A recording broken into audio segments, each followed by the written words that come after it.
عالم لوی د خوب په سره لوی عالم ده را سره راسپور وای مولوي صاحب ته وایې چې دا ناستو خلکو کې اکثره غاصبین دي وای که خور حق ورته وبخي نو بیا خو غاصب نشته ما لکه په دې کې د دې ورسره راغلی شیخ صاحب سره مولوي صاحب سره هغه په دې دلایلو کې ډېر ماهره ده خو له بله لورې پرې راته اچولم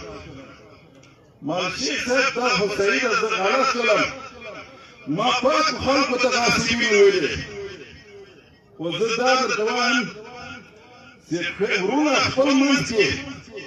میراث سره وویشي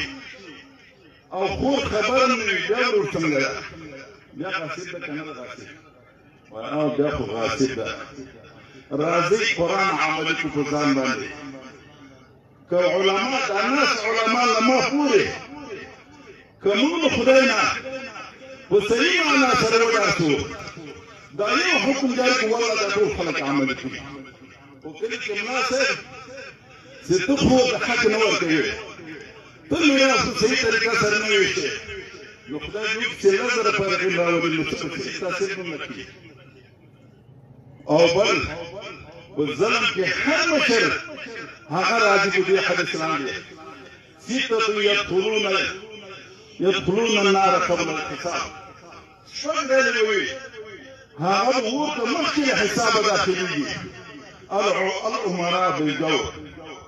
کوم امیر چې ظالم وي کوم امیر د ملت خدمت نه کوي کوم امیر د ملت د خدمت حقوقو نه غافل وي او په خپل ځان او په خپل چوکۍ په ساتنه به مسؤول وي دا امیر به جهنم ته داخلي والعرب بالعصبيه کوم قوم چې هغه د عام حقوق کې ځان مخکې کوي چې وایي چې موږ له ټول نه کیو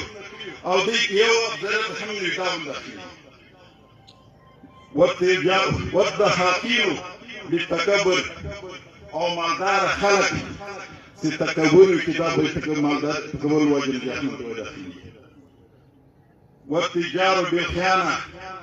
او تجار په خیانت سره نو ډېر تجاران دي چې هغه د وریجو بوجۍ نه 1 کیلو وریجې کمې کړي